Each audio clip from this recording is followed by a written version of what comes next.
teach on it. I'm not sure what you guys' exposure to apologetics is. I'm going to guess within the room we have people who are very interested in apologetics and people who have maybe never even heard the word before we started talking about it at Off-Road. So I'm hoping to try and meet you all where you're at as best I can. If not, please feel free to ask me some questions afterwards or shoot me an email and we can get together and talk or whatever. But anyway, so we're going to kind of work through three big things tonight. And then at the end, I want to try to take questions if we have time from the group. If you have some questions you'd like to ask, I want to try to leave some time for that. So be thinking of questions that can be related to the material. It can be completely just as something that's related to apologetics that you've got a question about that I didn't touch on tonight and you wish I would have or something like that. That would be great. So first we're going to talk about how should we think about apologetics. What's the right paradigm to think about what we're doing with apologetics, how apologetics functions in the life of a Christian, how apologetics would function in the life of a non-believer, and how do we square that with what we think about how salvation works and stuff. Secondly, I want to talk about something called the feeder beliefs. And then third, I want to make an argument for Christianity for you guys to use. I want to go really in depth on a certain argument and really present it to you as a way to talk with friends or people you know about Christianity and how you can use that to try and to help them come to faith, come to know Christ, come to know the gospel. So anyway, let's get started. Apologetics. How should we think about them? Okay. So I know that there are some people out there that think of apologetics a lot of times as it makes them a little angry. Maybe they've seen kind of some people who are kind of jerks use apologetics to maybe try and beat up on people, to try to make them feel like idiots. And maybe you have come to think of apologetics as basically being synonymous with arguing with people. And you just are sometimes people just want to use apologetics to fight with non-Christians as a way to kind of try to beat them up or make themselves feel better or something like that. I want to challenge you if that's your view. I also want to challenge you if it's your view that maybe apologetics is important for some people. For me, though, it's actually not something I really think is that important. I don't need to spend time thinking about that. I'm hoping to challenge you with that as well. Now, certainly, some people are going to use apologetics a lot more often, just because of the way that they're kind of wired, because of the types of relationships that they have with friends. So definitely, yeah, some people are going to use it more than others. But I really think it's kind of something that we should all be equipped with, because that's what Peter says in the book of 1 Peter 3:15. This is where we get the word apologetics, is from this verse. Peter says, "Always be prepared to give an answer." That word can also be translated defense, to everyone who asks you to give the reason for the hope that you have. The Greek word there is apologia, and that's where we get the word apologetics. We're not apologizing for our faith. That's where we get the word apology from too. That's not what we mean. Some people, I think, they might think of apologetics as I know, I'm really sorry. There are some pretty big jerk Christians out there, and the Crusades, those were pretty bad. I know, right? But trust me, Christianity is really cool, I think that might be what apologetics is for some people. And that's not what it is, obviously. It's a defense or an answer for why we believe what we believe. And Peter says we should always be prepared to give that to people. Now, apologetics can take all sorts of different forms, right? And some different forms of an answer or defense are going to be more helpful for some people than others. For some people, just your experience is a really important apologetic. The reason that you came to see it, to see the gospel and to call Christ Lord, could be very compelling for some people. But other people want more robust reasons. They want to know, does Christianity make sense within the real world, beyond just what your experience was? And so we should all kind of be prepared to give that answer why to people. So I want to trying to persuade you if you're on the fence about why apologetics are important. So I have a couple of reasons. Okay, the first is what I would call pastorally, and for the doubting Christian, having a good grasp of apologetics can actually really help serve your faith. And if you want proof of that, I'm like a great example of that, because in my life, I have gone up and down in like my belief, my faith about the gospel and about Christ, and really asking myself the question: does this actually make sense? Is this all something that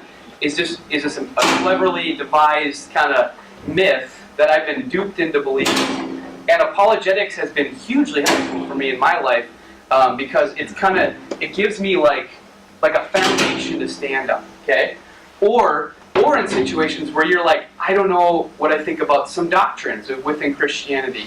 Like, there's some stuff that doesn't make sense to me, or I don't really like it a lot of times.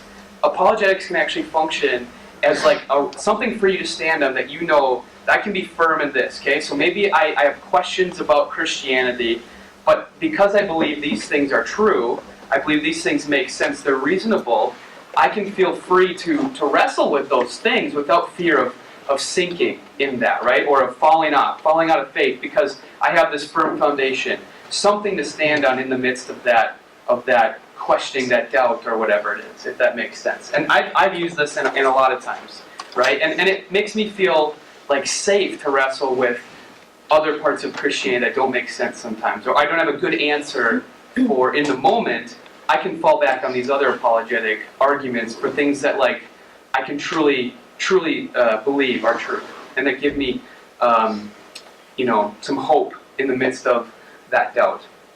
Okay, and then the second one, and the more obvious one, is evangelistically. That's what most people think about apologetics, is a way to kind of help people to understand why Christianity makes sense. And we're going to talk in just a second a little bit more about the specific way that this functions within ideas about conversion or about presenting the gospel. But I think it's really important to see apologetics not as like the thing that will bring people to faith.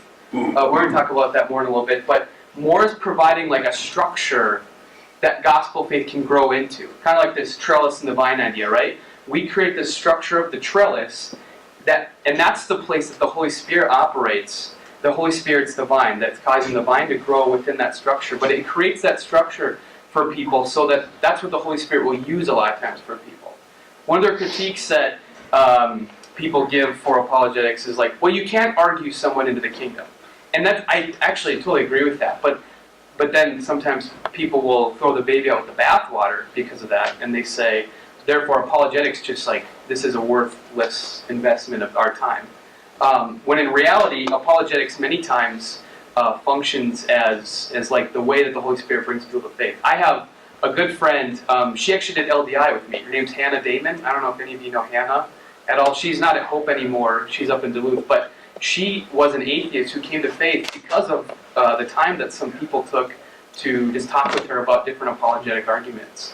Now, that's not the reason that that would actually be a really terrible reason to become a Christian, would be because you just, believe all this stuff. That wouldn't be true gospel faith. But creating that structure for gospel faith to spring up is super important. And it's one of the reasons why apologetics is so important. So, okay, I'm going to get into a couple of different schools of thought for ways to think about apologetics. And we're going to talk about the way those two schools kind of think about apologetics in terms of like how faith works out. I'm being confusing, I think, right now. You guys will make more sense. But there's basically two schools of thought with apologetics, right? There's basically two ways you can think about them. Okay, so the first one is called what is called classical or evidential, cumulative, or Thomistic apologetics. There's a lot of different names. I'm trying to synthesize these. There is some variance between these different schools, but for the most part, they're basically the same. So according to methodology, we're assuming that people are neutral, and we're trying to help them reason to faith. So they're going from a place of unbelief to belief. It takes the view that we need to reason the non-believer to faith, using ration, using evidence. And so the goal is to use arguments to try to persuade this non-believer that Christianity is reasonable. And there's some pretty heavy hitters within Christendom here who are proponents of that. St. Thomas Aquinas, William Lane Craig, Gary Habermas, R.C. Sproul, and then C.S. Lewis. So basically, this is what it looks like, right?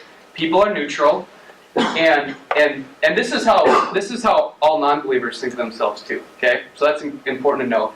People are neutral, And they think of themselves as starting out completely neutral. And then I took in all the facts and I made a reasonable decision, which led me to become an atheist or an agnostic or a non-Christian, whatever that is. Or, the other way around. And that's why I'm a Christian. Now, I think some of you are seeing flaws in this right off the bat. I hope you are. Because that's, not really the way that it plays out. And that's where the second school of thought kind of comes in.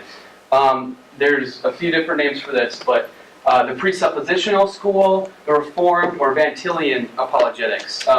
And these are going to reject the proposition that we start at this point where there's no God, and we move to a place of convincing people that there is one. This is really Cornelius Van Til who kind of came up with this stuff. That's like giving up ground that we don't need to give up. And saying like, yeah, we'll accept your premise that there is no God, and it's on me to convince you that there is one. That's just something that we shouldn't necessarily concede to non-believers. And the goal of this is to try to show that there's really only one way to make sense of reality, and that's the Christian worldview. It plays us off this idea that the sensus divinitatis, which is something that John Calvin kind of came up with, we all have this sense that God exists. All humans, that's something that we believe. That all humans, and that's kind of Romans 1, right? We all know, we can see that there's a God, and we choose to reject Him. Okay, and so the goal is to use apologetics as a tool to try to show that that's not true. I'm going to break down that tool idea here in a little bit, but so clearly this is closer to the way that Scripture presents the problem, right? Ephesians 2:1-5. As for you, you were dead in your transgressions and sins, in which you used to live when you followed the ways of the world.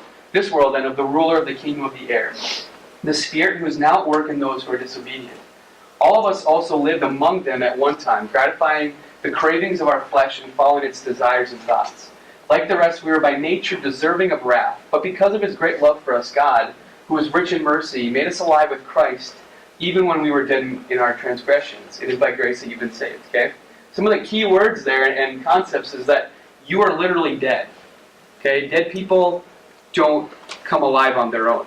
Okay? So this idea that we're neutral and we choose to become dead, I guess, for someone to go to unbelief, that's not the way that the Bible presents the problem at all. People are not starting out neutral. They're starting out dead. They're starting out, if you want to go to Romans 1, they're starting out as being hostile to God, rebellious against Him.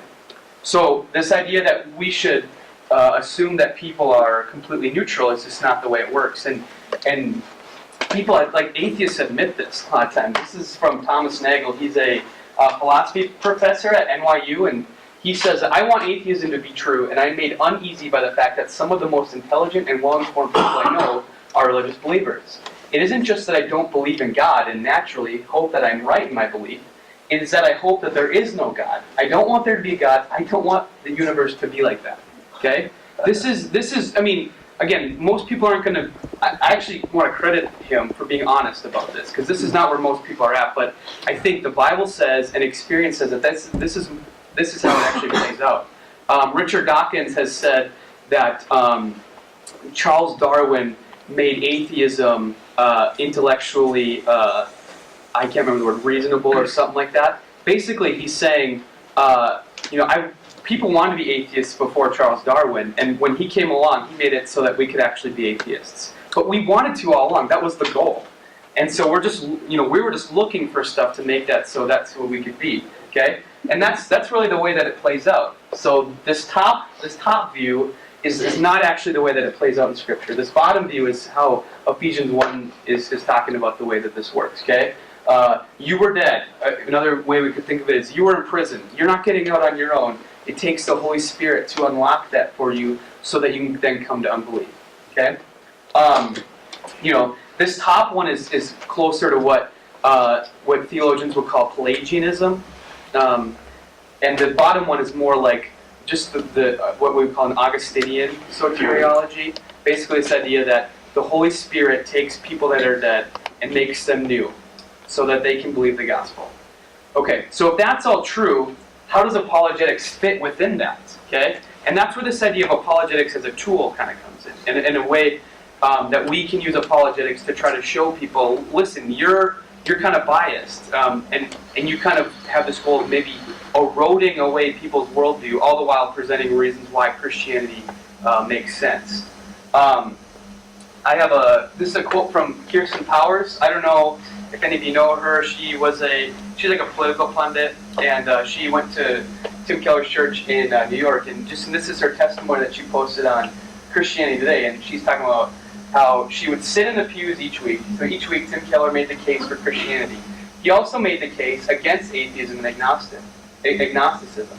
He expertly exposed the intellectual weaknesses of purely secular worldview. I came to realize that even if Christianity wasn't the real thing, neither was atheism. So again, a lot of you guys have heard Tim Keller. You know how he weaves into his sermons a lot of time reasons why other worldviews don't make sense. And that's just his context. He kind of has to do that in order to preach the gospel, which is why he's so good with apologetics. And I made you read and listen to some stuff by him. But this idea that he's chipping away at her worldview, using these apologetics as a tool, not a reason to believe in Christianity. He's just presenting the gospel, okay? He's making the case for the gospel, but he's chipping away and using this apologetics as a tool to kind of erode this worldview, this atheist agnostic worldview. And that's the point where she came to, where she's like, I can't make sense of the world anymore based off this old worldview that I used to have. And that's a really good way to think about it, okay? Worldviews are kind of like, and when we're talking about apologetics, we're talking about engaging with people's worldviews. We're not just talking about small specific beliefs that people have. All of these things are part of some larger worldview that they have. This idea that they make sense of the world. Everyone conceives of the world as having some problem, some solution, and some way to accomplish it, right? That's the one thing everyone agrees that the world is not right. Okay, there's some way we got to make it right. And this is where we start to get into what worldviews are. So Christianity is obviously a worldview. Atheism, in and of itself, isn't a worldview, but most people who are atheists have some worldview that accompanies it, or agnostics or whatever. That may be secular humanism or some other kind of worldview like that. Again, worldviews. This is just a really helpful quote, I think. This is by N.T. Wright. He says, "Worldviews are like spectacles." He's British, so he means glasses. Normally, you take them for granted, and you only think about them when they're broken, dirty, or out of focus. You can't get on with the rest of your life if you're forever taking your spectacles off and inspecting them. Indeed, one of the problems with spectacles is that if you break them, you may not be able to see properly in order to mend them yourself. So it is with worldviews. When you are questioned about some or all of your worldview, and you have, as it were, to take off and look at it in order to see what's going on, you may not be able to examine it very closely because it is itself the thing through which you normally examine everything else. Okay, does that make sense? Worldviews are how we view the world. It's how we make sense of the things around us. And everyone has one, even if they don't realize it. So the goal of apologetics is to be causing people to realize that their glasses are broken, which is not something you realize until you take them off a lot of times. You have to help people take their glasses off and see that that's what the problem is. And that's how we should be using apologetics, I think, is to try to point out, listen, there's a problem with the way that you're viewing the world. And that's where this idea of the tool kind of comes in. So apologetics function as a tool to show someone that their worldview isn't working. Okay. Now, that means we have to actually understand what other people's worldviews are, right? That's a super important thing. And a lot of times, again, you can maybe, like I said, most people don't actually realize they have a worldview. Okay, but they totally do. And so you have to spend time getting to know them. Okay, and so that's why apologetics within as a tool within the context of relationship is so important. So who knows who these two people are? Paul. I knew you'd know who these guys are. It's Tolkien on the left. Yeah, so it's J.R. Tolkien and C.S. Lewis. And so they kind of have this legendary friendship where Lewis was an atheist and Tolkien was his buddy. They both worked at Oxford together in the literature department. And for a long time they were just friends and they would talk, and C.S. Lewis became a Christian because of those conversations and ended up becoming almost as famous as Jesus himself. But again, the way that this works out is really important. So now there are a type of apologetics that is you're doing it, like if you're debating with someone on stage, like there are professional apologists that get on stage and they debate, philosophy professors from colleges and stuff. And again, so this isn't going to work that way. That's going to have to play out differently. But none of you, I imagine, are going to be in a position like that. Just most likely, most of your apologetic conversations are just going to happen with friends, people you work with, people in your family, whatever it is. So the idea of that relationship being super important should be common sense to us, right? Because one of the most powerful apologetics that we can have is just by being friends with someone, by showing them what it looks like to be a Christian. And the way that this plays out for them, I think is super important. I just want to read a quote from this. The way that Tolkien, I think the way that he does this in this quote is just really good. The way that he uses apologetics as a tool. So Lewis, although he used a very rational knockdown technique in his rhetorical approach to philosophical questions, was a deeply imaginative man who regarded his imaginative self as his most basic self. But as a brilliant young man who had decided that the Christian faith of his upbringing was intellectually untenable, Lewis had no way of bringing together that imaginative side of his nature with his rational side. His rational side told him that while stories might serve to amuse, they couldn't very well teach you about the things that really mattered. Okay? So, again, Tolkien, in the context of his relationship, is learning this about C.S. Lewis. He's learning the questions that he has and the ways in which Lewis's worldview that he has, which he holds to really strongly, don't work out.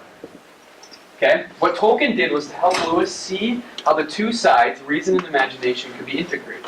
During the two men's night conversations on the Addison Walk in the grounds of Magdalen College, Tolkien showed Lewis that the two sides could be reconciled in the gospel narratives.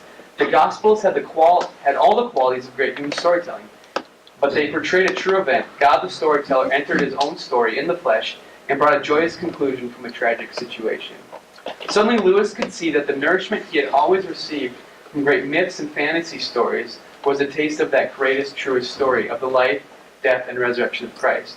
So again, apologetics as a tool in the context of these two people's relationship. They got to know one another. Tolkien knew where parts of Lewis's worldview he could chip away at, and use that as a way to talk about the way in which Christianity could bring that together for him. He could say, listen, these glasses you're wearing are broken, but you should try these on, because you will see very clearly out of these.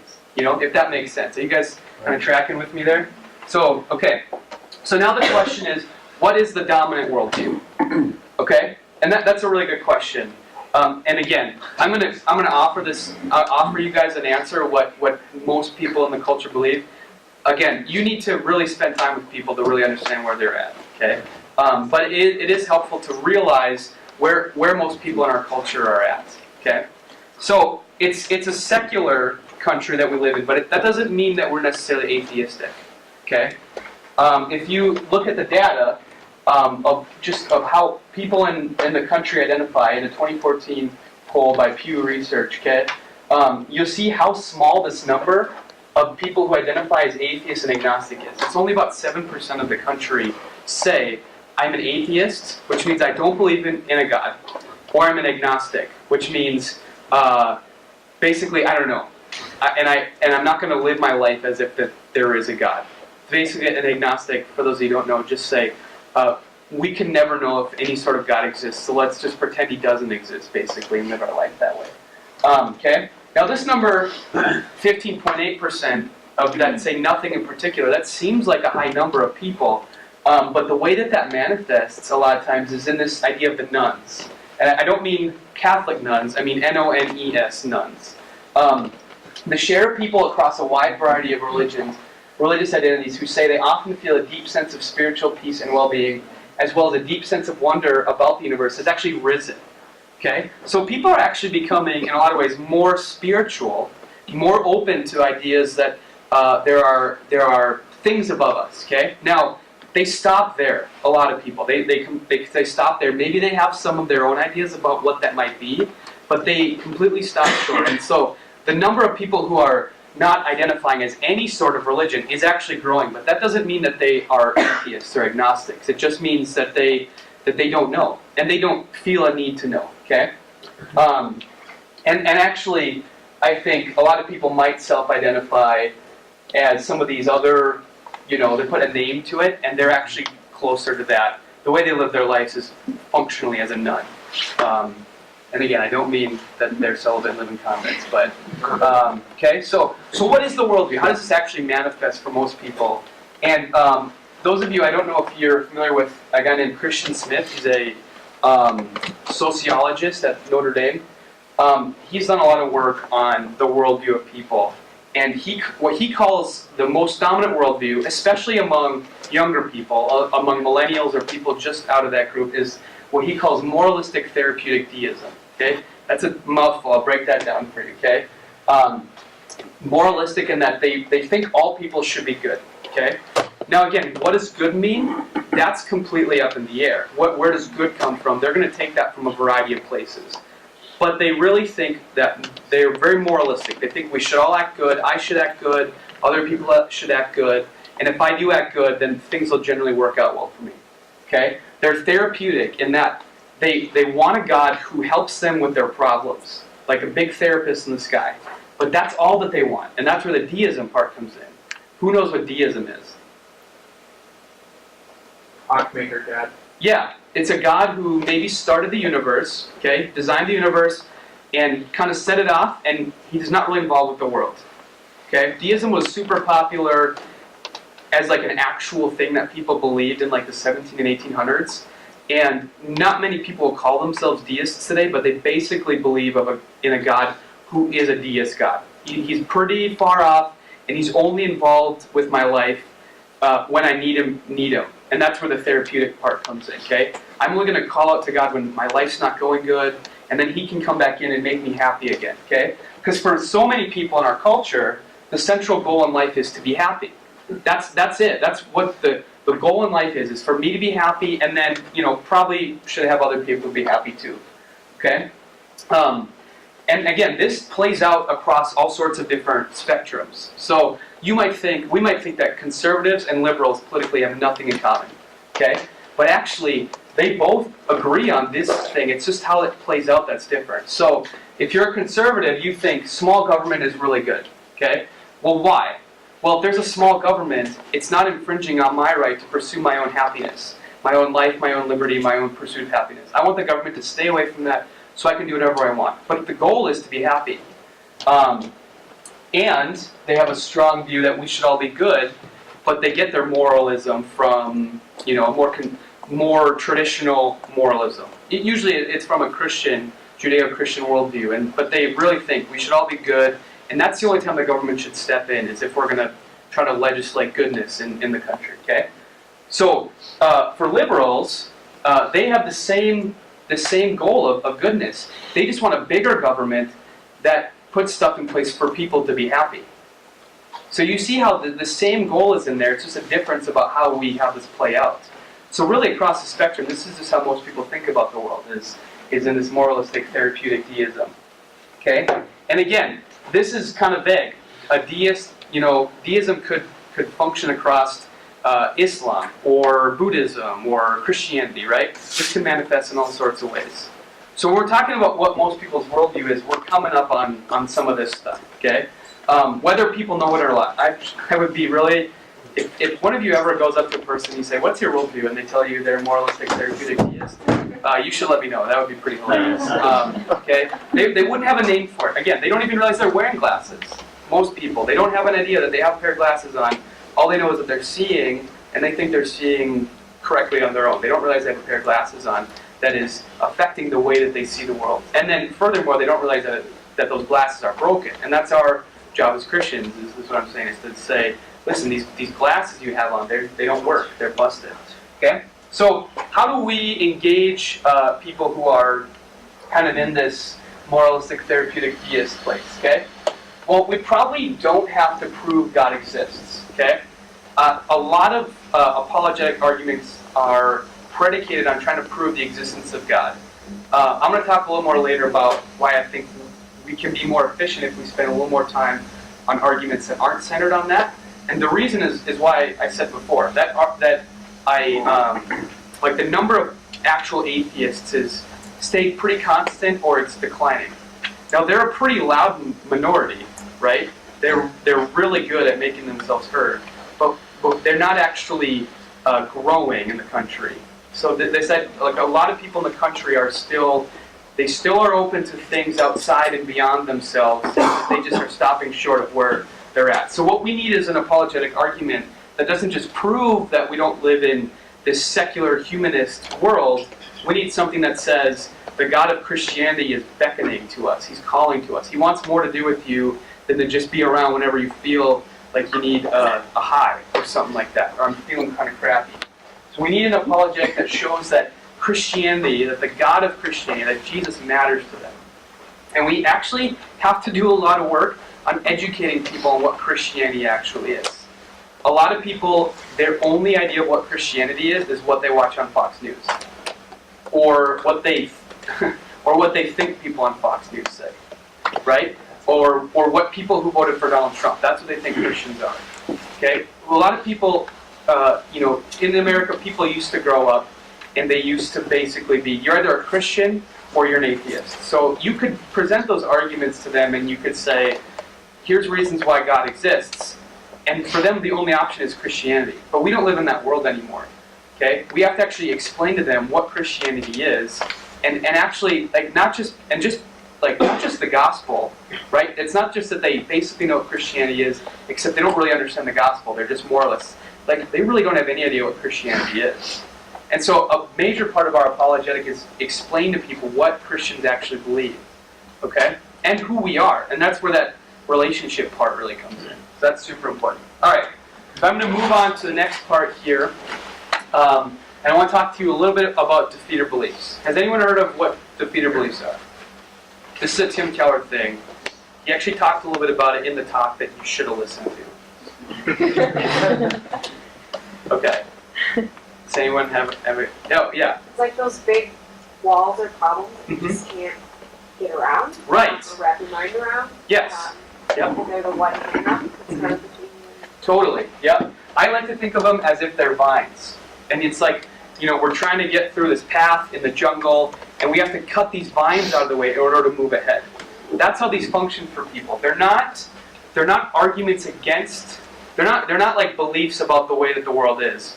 They're beliefs that people hold really strongly that conflict, at least in their mind. Sometimes it's just in their mind. Other times it is for real. But to them, they're beliefs that people hold to so strongly that if they were to find out that Christianity wouldn't let them hold this belief, then they're like, well, I'm going to reject Christianity then. Okay? That belief defeats Christianity in their mind. So we have to do a lot of our work defeating these defeaters. We have to cut these vines out of the way so that they can make it out of the jungle to Christianity, if that makes sense. Okay? So a lot of times your apologetic dialogue with people is just going to be helping them through their perceptions about these parts of Christianity that conflict with things that they hold really strongly. Now sometimes, and Tim Keller did this in the talk, you can just completely sidestep them. You guys remember how he kind of juked the evolution thing in that talk? He just juked it by saying, like, I don't need to engage with this on you because there are Christians who believe in evolution, so this shouldn't be a problem for you. Okay, there's a way to conceive of Christianity that believes in evolution. Even if you don't believe that, even if that's your thing, instead of going, all 12 rounds with them on whether or not, God created the universe in 6 days or not, even if that's what you actually think happened, you can just say, well, there are plenty of Christians out there who do believe in evolution, and they still have all the same beliefs as me, otherwise, so this shouldn't be a problem for you. So sometimes you can just completely sidestep sidestep their defeaters, because it's just a misconception of Christianity. Other times, though, you actually have to deal with these defeaters. You have to kind of diffuse them or defeat them or cut the branch down. And that's what a lot of apologetics is. If you can show them that this defeater isn't worth their time for whatever reason, then they might be really open to Christianity. It's just this one hang-up that they have. So, and the biggest defeater a lot of times with people is anything about Christianity where they feel like happiness is being limited in some way. Okay, if there's some part about Christianity that they feel like would limit their happiness if they believed it, or if everyone were Christians, then people's happiness would be limited. These are big defeaters for people. So the problem of evil plays into this one. The exclusivity of Christianity. Oh, that I wouldn't be very happy if I didn't have the freedom to believe whatever I wanted. And Christians say Jesus is the only way to God. So, boy, that wouldn't make some people very happy if they found out that they were going to go to hell because they didn't, believe in Jesus. Sometimes it's they might think that they're, a lot of times this manifests like in political stuff. But there are convictions that would impinge on another person's happiness. Okay, so the idea of abortion is a big one, right? I couldn't believe in a God who wouldn't let me have a right to my own body, or I couldn't believe in a God that wouldn't let me marry anybody I wanted to. So those are kind of ways they manifest in like socio-political ways. Okay, or sometimes it's just a God that demands something from them. The idea that I can't be the captain of my own fate, and there's a God out there who, demands something of me, who's calling me to live a certain way. They feel like that would limit my freedom. And since my happiness is the most important thing to me, going back to that moralistic therapeutic deism thing, therefore Christianity can't be true. Now, there's a lot of ways you can deal with these, and I'm going to give you guys a chance to kind of talk through some defeaters here in a sec, but I wanted to just show you a little example, and then I'm going to break you guys into groups to talk through these. So one of the big ones for people today is the injustice of religion. As we look back, on the corridor of history, we see all the places where religion, including Christianity, has been very unjust, has been responsible for all this violence throughout human history. How can Christianity be true when things like the Crusades happened? When we have these religious fanaticism that are out there trying to make it so people can't do whatever they want. Or 9/11, right? Some people who make this critique are going to go after all religions, so not just Christianity. Okay, so there's a few ways we can diffuse that defeater. Okay, one of the big ones is that the Bible critiques religion. Okay, so we can completely sidestep this one and we say, yeah, the Bible has a problem with religious zealots too. Jesus spends a lot of his time debating with religious zealots in the form of the Pharisees. The Hebrew prophets spend a lot of time saying, God is not pleased by your sacrifices. Okay, so we're on the same page here. Yeah, like fundamentalist, zealot, religiosity is something we're against too. Okay, another way we can sidestep it is to say, this is actually a human problem. Because as we look back at history, if we just look at the 1900s, atheistic worldviews like communism and Nazism contributed to more deaths and slaughter on a greater scale than I think all of history up until that point. Okay, so it's probably a human problem that would point to this. Which again, the Bible has a great answer to that too. I'm going to talk about it here in a sec. And the other day would be common grace. If we see good stuff coming or just things coming from non-Christians or non-religious people, again, that's part of the Christian worldview, that God is working good in His world, and sometimes He'll use non-Christians to do it. Sometimes He'll just use nature to accomplish it. Okay, so there's a lot of different ways we can respond to this, and the best one to respond to it, once we've kind of either sidestepped or kind of cut these vines out of the way, we can say that, yeah, you're right. Christianity is unjust because that's what the gospel says, right? When you were dead in your sins and in the uncircumcision of your flesh, God made you alive with Christ. He forgave us all our sins, having canceled the charge of our legal indebtedness, which stood against us and condemned us. He has taken it away and He's nailed it to the cross. So on one hand, yeah, you're totally right. Christianity is a completely unjust religion, because if it was, then we wouldn't be here. We certainly wouldn't be believing this. God would have wiped us out a long time ago. He probably would have done it in the flood. So yeah, it is completely unjust. I agree with you. And in another sense, it's completely just, because the other thing that Christ accomplishes on the cross, having disarmed the powers and authorities, He made a public spectacle of them, triumphing over them by the cross. On the cross, Jesus defeats the powers of sin and death. Okay? He triumphs over them. So it's completely just. And if people are not living that out in unjust ways, well, that's kind of the point, right? That the whole reason we're Christians is because we think we suck, right? We think we're unjust people who would do stuff like the Crusades or be religious fanatics. That's the reason that we're here in the first place, right? So again, there's a lot of good ways to respond to this, and you have a lot of chances to kind of, once you move the brush, these defeaters out of the way, give them the gospel. I want to give you guys some time to eat, and then also work through some scenarios. So basically, what we're going to do is break you into. You're going to be in your cohort, and we're going to pair you with another cohort. And the people in one cohort are going to get one scenario. They're going to play either people who have a problem with the problem of evil. That's their thing. That's their hang-up, their defeater. And then the other group is going to get science. They have this different scientific things are their defeater for Christianity. And I'm going to give you guys some time to eat, and then let's see, 8:45 we got to finish up. Let's go until 10 after. Okay, so you can eat. Julie's going to put you guys in your group and hand out the scenarios to you. And I just want you to spend like 10 minutes dialoguing as one group. So you're the group that has the problem of evil, and the other group are the Christians, and they're going to try to help them disarm those defeaters. And then also, if you have time, like work the gospel in there, try to present a case for Christianity, and then vice versa. So the people who are the ones that have a problem with scientific defeaters, you'll be the ones who will kind of be playing that part, and the other group will be Christians talking about that.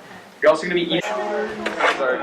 All right, so tell me a little bit about, so when you guys were working through the problem of evil defeater, what were some of the things that you guys talked about? Tell me about some of the different, some of the ways you tried to disarm that defeater, and then maybe some ways that you preached the gospel, or you tried to make the case for Christ in the midst of that.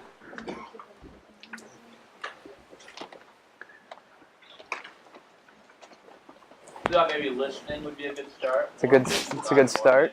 Yep. Well, okay, yeah, but go. Yeah, but go a little further with that. So why is that one really important with the problem of evil? Does God care? Yeah. Does his people care? Yep. Do you care? Well, and let's go even further with the problem of evil, because how was it phrased for you guys? It was about, like, this person had their parent had died as a kid, right? So this isn't purely a rational thing for them. It's a very personal thing. Okay? So your demeanor with this one, a lot of times, is super important. There are people out there who maybe are like a lot more, neutral on it, or they maybe haven't had an experience where they felt like God didn't hear them, right? Or God didn't respond to them. But a lot of people have, and that's why this is such a problem for them. So it's super important to listen to them, to show care for them, because this is many times, as the deeper and deeper that you dig, you find out it's much more personal than rational. So, good. What are some other ways you guys talked about it?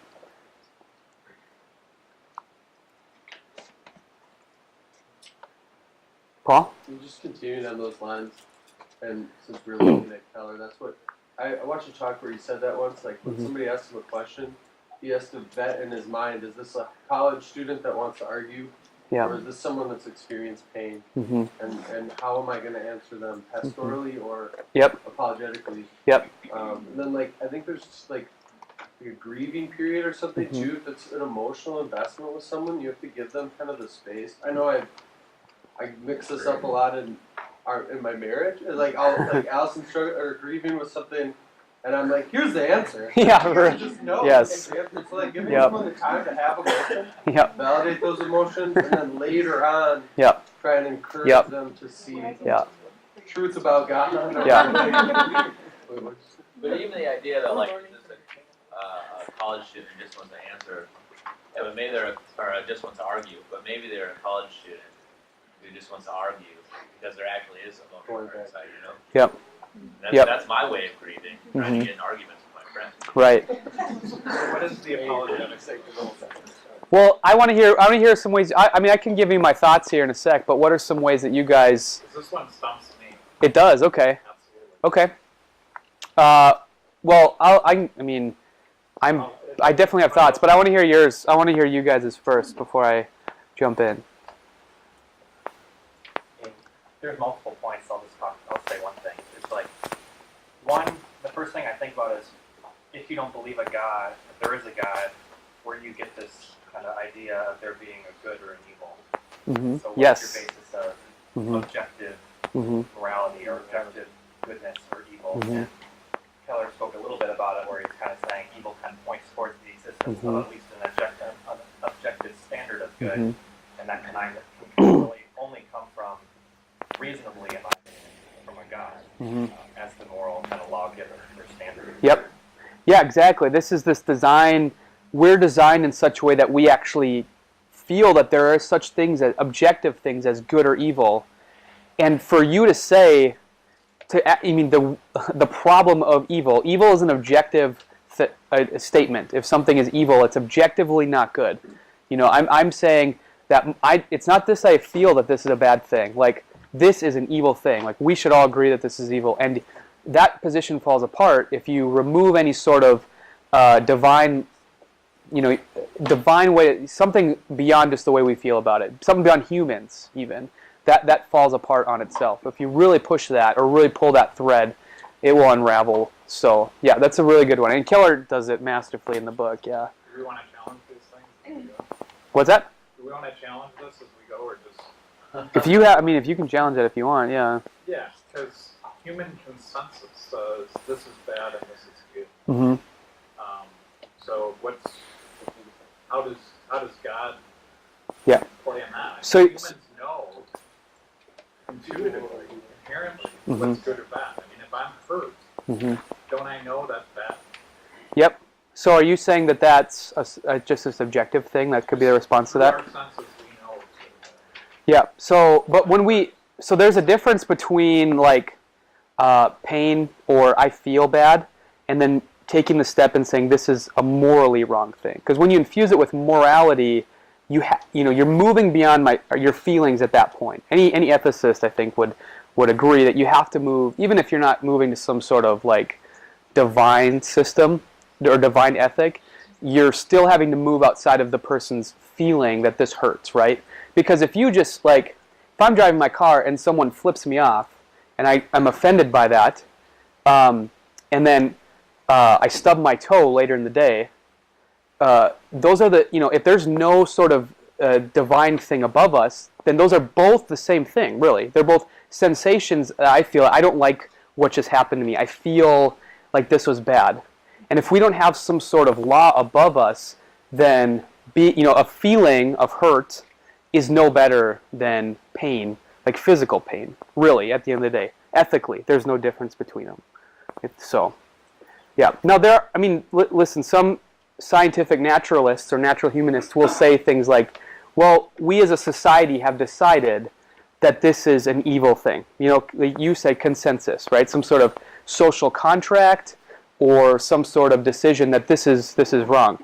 But again, we talked about these atheistic societies, and if you just get a bunch of people together that say, yeah, it's okay to exterminate a race of people because they're Jewish or they're mentally handicapped or something like that, well, the consensus decided it, and that's clearly, we still look at that and we say, well, there's something wrong about the consensus of all those people there, right? We know that in and of ourselves, and so you can't just say human consensus can provide us with some sort of ethical framework. Yeah, I think history's proven that you can't do that. So, yeah.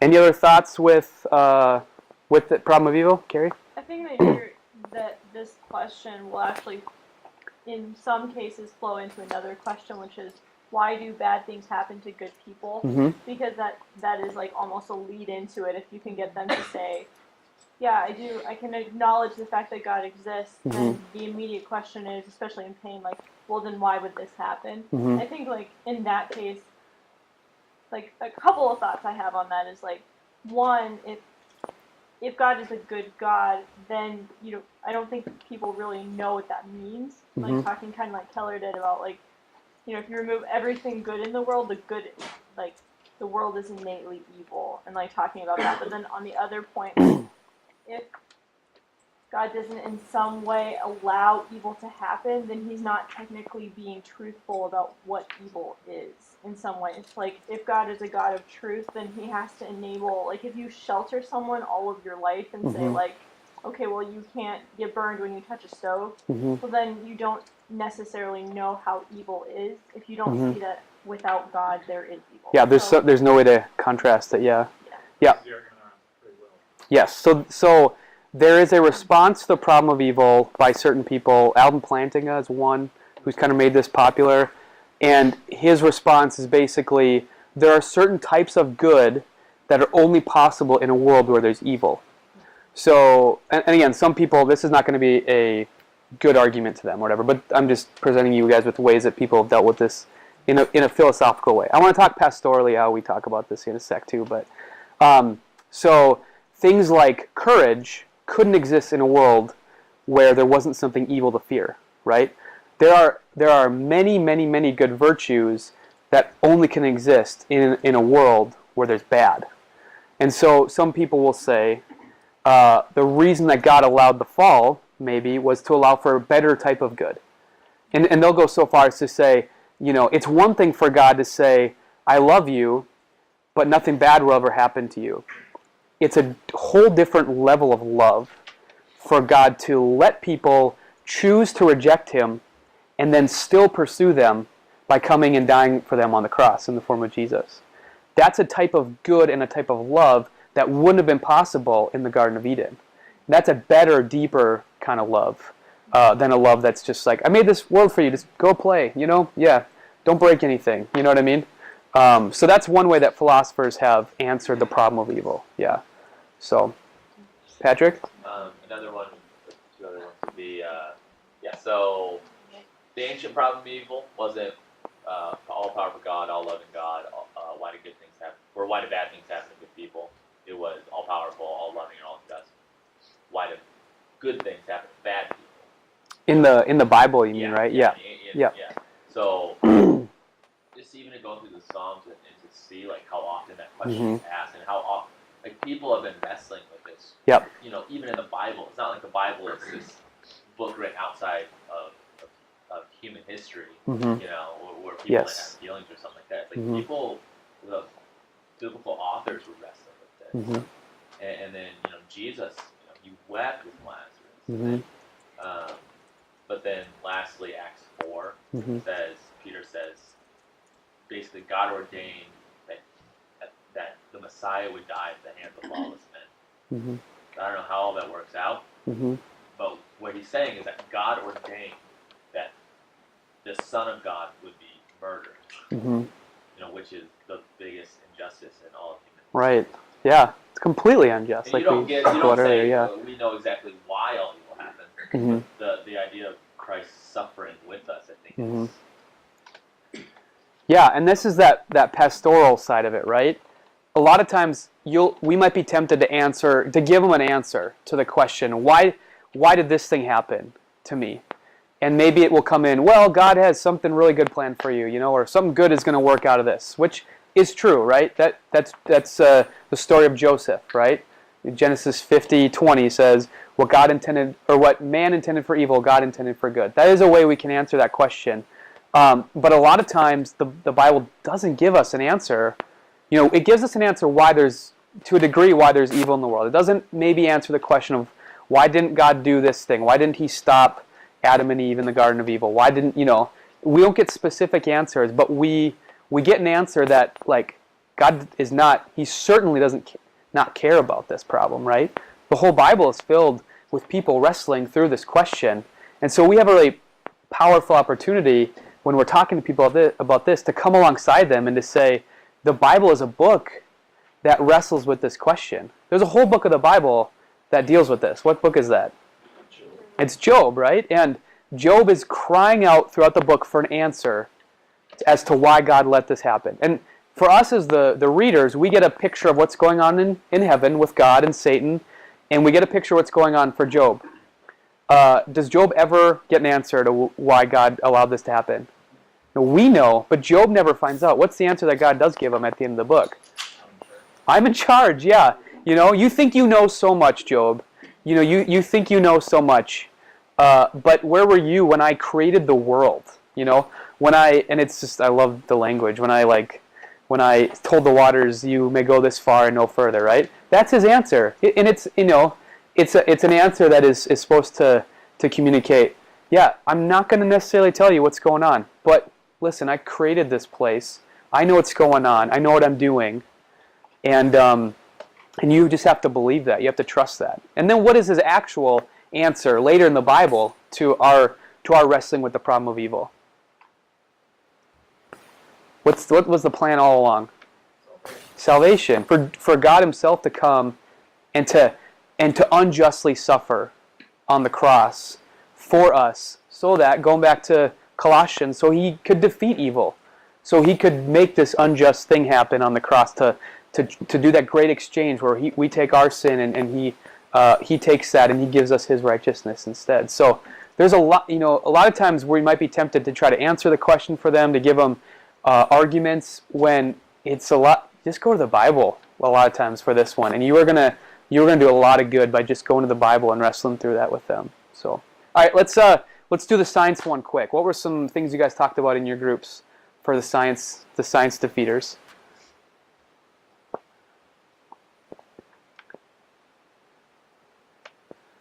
Did you guys get to this one, or? Okay, maybe some of you didn't, but those of you who did, just fill me in on some of the stuff you guys talked about. We Carrie? challenge the person to look up the author's biases. Mm-hmm. Everybody comes and writes a book with some sort of bias, even your history book. Mm-hmm. So just encouraging that person to look and acknowledging the fact that like you were saying, Christians stand on both sides of the fence, and acknowledging that yes, I do acknowledge science as being important data, but at the same time everyone looks at that data differently. Mm-hmm. And then researching authors and yeah, just saying listen, there is certainly room in the Christian worldview for scientific research and study. In fact, modern science arose out of a Christian desire to study the world that they believe that God had created. That's where modern science came from. So this idea that there's a war between religion and science is just completely not true, right? Yeah. Well, okay, what are some other stuff you guys talked about, Paul? Going back to I think what you presented earlier, oftentimes we want to just disciple people or help them to see, I know what Pope talks about, see genuine Christianity. You can reject it, but I want you to at least see it. And one thing we talked about, this guy he says if you just read these books, you'd see things my way. Mm-hmm. But he's wrong about tenets of the Christian faith. Mm-hmm. So maybe just challenging him to say, actually, why don't you get educated? Let me point you at some things and disciple you to at least what you are arguing against. Yeah. So you get Christianity right. I think one way we can do that is by validating maybe not the person's beliefs, but them as a person and just their side. You want to hear them out, maybe read their books, or show that you're invested in that topic as well, not just distant and cold to what they're saying. Yep. But then pointing them to say, hey, well, you do your research, I've done mine. Yep. And that's that point that's that relationship, right? A big part of our apologetic is just being friends with these people, right? And showing them you care about the things that they care about. So yeah, I'll read your book, even though I probably won't agree with anything in it or something, right? And then going the extra mile and saying how about you read a book? Let's have a dialogue here, Well, you and I were talking about this at the break, but Richard Dawkins said, mock Christians. So it's why are my atheist friends so mean to me? Yeah. Oh, that's why. Yeah. Because they're atheist Pope told them to. So it's for Christians to respond with love and actually listening and Yep. It's an apologetic of its own, right? It's when someone slaps you, you turn the other cheek. Mm-hmm. And they're like, oh, maybe I'm a bad person. Yep. Yeah. All right. Anything else with that? We ended up we know there are laws and there's order. We ended up just kind of agreeing with most of it, and then we said we know that laws have to come from somewhere. Yep. So that structure, that language is built into our DNA. That has to come from some sort of intelligence. So Right. we just kind of sidestepping it and saying that, yeah, we're on the same side. But Mm-hmm. let's kind of talk about where those laws and orders, Yeah. scientific laws came from. Yeah, a lot of these scientific naturalists or secular humanists or whatever will say stuff like, listen, we can explain the way that the world works. Like, we can observe it through science and say, yeah, God didn't send that rain, like, science happened, and that's where the rain came from. Like, I was about to try and, like, talk about where rain comes from, and then I realized I don't actually know. So, you know, but it's kind of like if you were to, like, stumble into a car factory, and you saw all these machines assembling the cars, right? You know how it works? Like, these it's all automated. There's no people in there making them. And you said, "Oh my gosh, this is where cars come from. These machines make them." And that's how cars get created. It's just a completely random product where these other things come together. And you're like, no, very clearly someone had to, like, design this in order for it to be the way. So just recognizing the way, like, the laws of the world or the way that things happen in a scientific way, and to say this is how the world works. It's completely devoid of any sort of God who's stirring the pot or who's moving the chess pieces around the board like he wants. It's just it's just a little silly if you think about it like that. So, Jonathan. Also, I was reading an article about like science research and like relating to Christianity, and it was making the point that there's like studies on science, Mm-hmm. like scientific research, like chemistry and like engineering research, and that much of the time we don't even understand like what we're researching, and Mm-hmm. there's so many like failures Mm-hmm. and just random stuff leading to like discovering something new. That how do we expect to be able to like use science to disprove like God? Mm-hmm. And that there's like so much that we don't know. Mm-hmm. Have any of you ever heard of the positivist principle? Is that So the positivist movement was this kind of movement. Modernism might be another word we could use to describe it, where we were like, we can figure out everything, the way that the world works, we can know it perfectly, and then you know, at a certain point in the mid-1900s, that view kind of changed, and it kind of retreated to kind of like to almost where we can't know anything. That's where postmodernism kind of came from. This philosophical idea that we can't actually know anything at all, right? Well, I think a healthy middle is good to that. We can't know how everything works, right? And the more we learn about science, I'm not a scientist, but from what I hear is we learn more and more that we really don't understand a lot of the ways that things work. And we might someday, but just the fact that we keep learning more and more and realizing how little we actually know, the more and more we learn, should clue us into something. Now, the response of some people has been, well, we can't know anything, so let's just, eat, drink, and be merry, and tomorrow we all die, right? That's I don't think a good response either, but there's a health to both of those things. Yeah, so. Okay, yeah. Yeah. So positivism was basically like you shouldn't believe anything unless you can prove it, kind of with evidence, scientifically, essentially. And then it kind of died off because people realized that you can't prove the idea. You should prove everything scientifically. Yeah. You can't prove science using science. You have to kind of assume that it's right and then go with it. Mm-hmm. And one thing, so this kind of scenario spoke about evolution, and I talked with a few friends about it. I studied science undergrad and worked with some people that are going into science stuff. And sometimes they stop on evolution and they say, well, this proves like how we came to be, and so I don't have to think about anything else. But one way to kind of circumvent the whole idea of evolution, which is kind of it's a Pandora's box that opens a lot of different stuff. You can say there are Christians that believe it, but just to sidestep it, why does anything at all exist? And just take it all the way back to like the beginning of the universe. Why is there a universe at all? And talk about the science of cosmology or the study of the universe in general, and look into what has to be for there to be a beginning of the universe. And kind of talk about that type of science. Yep. Because it's a lot less charged than evolution. That'd be like the cosmological kind of argument. Yeah, we'll get into some of this in a little bit. So you set the table for that well, though. So good.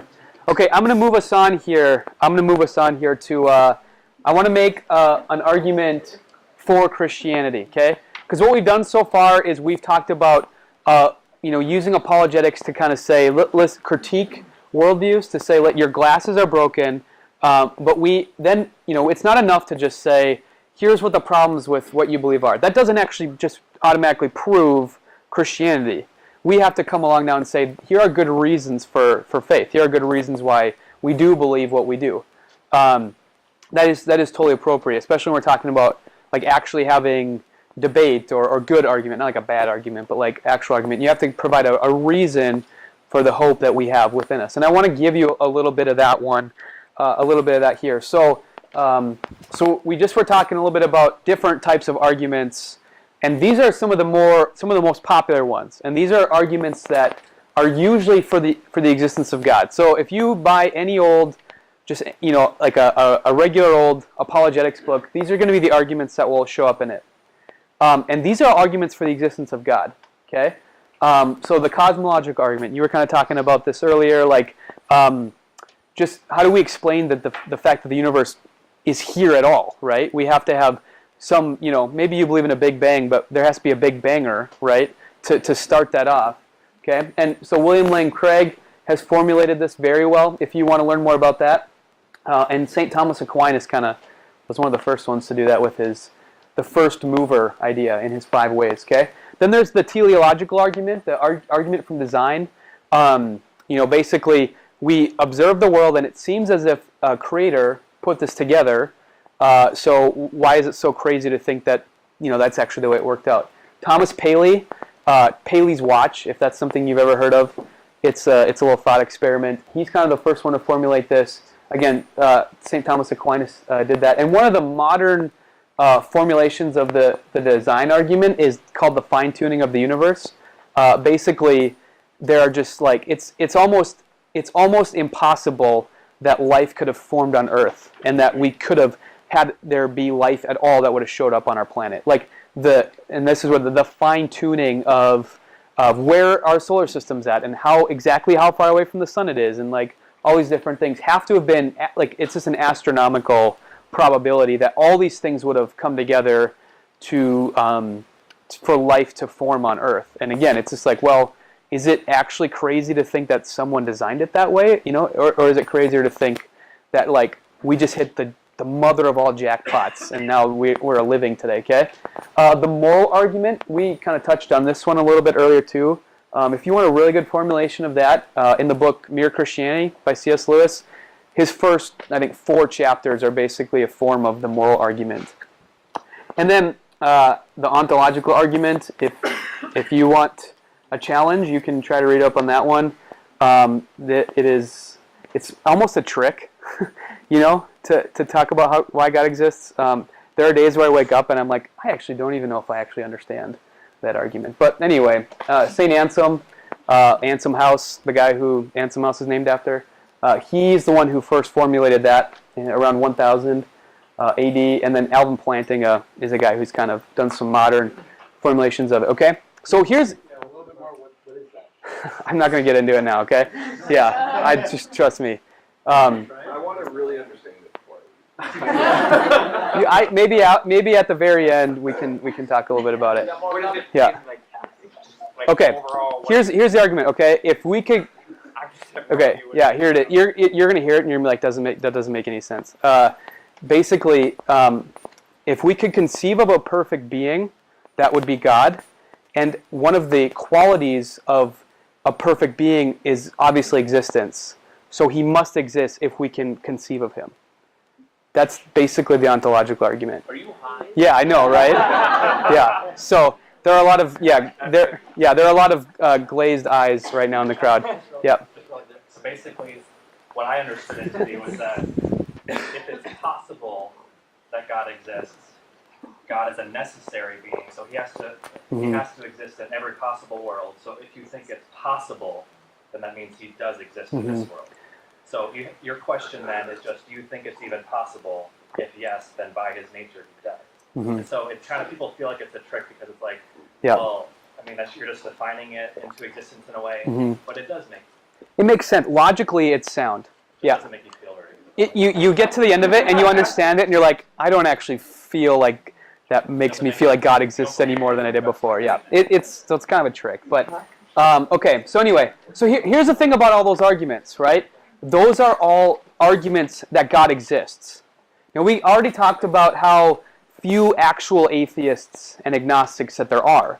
So if we're talking about an efficient way to use our time in terms of studying and knowing apologetic arguments, I would actually say, for a lot of us, not for all of us, but for a lot of us, trying to just get arguments that you know that are going to convince people that God exists isn't always the most efficient way to go about it, because you're going to run into people that believe God exists all the time. Or if you are going to talk to them about that God exists, you just get them to this outer layer, right? Okay, God exists. That's great, but there's a lot of options for me at this point if I think a God exists, right? There are tons of religions that believe in some sort of supernatural being, and those are now all on the table. And that's still a lot of work to get them to Christianity. So we want to talk about an argument that is going to get people all the way to the center of Christianity right off the bat. Okay? It's kind of like if you had a space station the size of a small moon and you wanted to blow it up. A better way to blow it up than just shooting at the edge of it is if there was a small thermal exhaust port on the edge of it, and the size of a womp rat maybe, and you could shoot a proton torpedo down it, you could just blow the whole thing up. You get right to the center of it. Easy as pie. Yeah, someone designed it that way, right? Okay, so if we had an argument that got us right there, I think that in my opinion, that's an argument that is going to have a lot more power. And for me, that argument is the resurrection of Christ. Okay? Because the resurrection of Christ, it works if you're an atheist, it works if you are a nun, it works if you're a Muslim. It gets you right to the center of the gospel, okay? Because that's the whole point of what Paul is saying in 1 Corinthians 15, 14 to 20. If Christ has not been raised, our preaching is useless, and so is your faith. And more than that, we are found to be false witnesses about God. For we have testified about God that he raised Christ from the dead. But he did not raise him if in fact the dead are not raised. For if the dead are not raised, then Christ has not been raised either. And if Christ has not been raised, your faith is futile. You are still in your sins. And those also who have fallen asleep in Christ are lost. If only for this life we have hope in Christ, we are of all people most to be pitied. Okay? Paul's point there is that if the resurrection of Christ didn't happen, then what are we doing here? It's pointless for us to get together if Jesus didn't actually get raised from the dead. And so if we are arguing persuasively that the most logical explanation for why Christianity arose is that Jesus actually rose from the dead, we're getting everything on the table at that point for them, okay? Everything's on the table. Not all your work is done for you there, but certainly we're getting right there. It's important to know that this is a historical argument, okay? So when you're making this case, you're trying to make for people a historical argument that the most plausible explanation for 3 data points that I'm going to mention here in just a second, that we know that those are true. The most plausible explanation for them is that Jesus of Nazareth, a literal historical person who was living sometime between 0 AD and 33 AD, really died, and rose again from the dead. And when he did that, a bunch of, the Christian church started, and a bunch of other stuff was accomplished. Okay, so that's what we're talking about with this. Now, 64% of Americans believe Jesus rose from the dead. Okay, that's a little bit of a smaller number than the people who identify as Christians. I think it's closer to 70% of people who say they're Christians. So we're a little bit lower in this, and obviously there are probably a lot of people who don't identify as Christians who maybe still think Jesus rose from the dead. That could be the case too. So there's a lot of ways you could parse that. Okay, so sometimes just pushing people on that. Oh, you think Jesus rose from the dead? Let's talk about the consequences of that, right? The implications of that must be pretty big, and I really don't think you're taking those seriously if you think Jesus rose from the dead, but you're rejecting Christianity. Okay, and we talked about this earlier. For people who have this moralistic therapeutic deism worldview, we have to have an apologetic that shows that it matters to them. And the resurrection does that. If we really understand what we're talking about with the resurrection, if Jesus rose from the dead, we'll talk about this, then that's a pretty radical thing.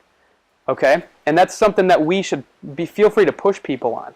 If they're believing that, then let's talk about what that means for you, because that certainly matters for you, and we have to be able to make the case that it does. Okay? So here are some consequences of the resurrection. Okay? If someone believes, let's just say that this is all they believe, that Jesus rose from the dead, but they haven't really thought about what that means.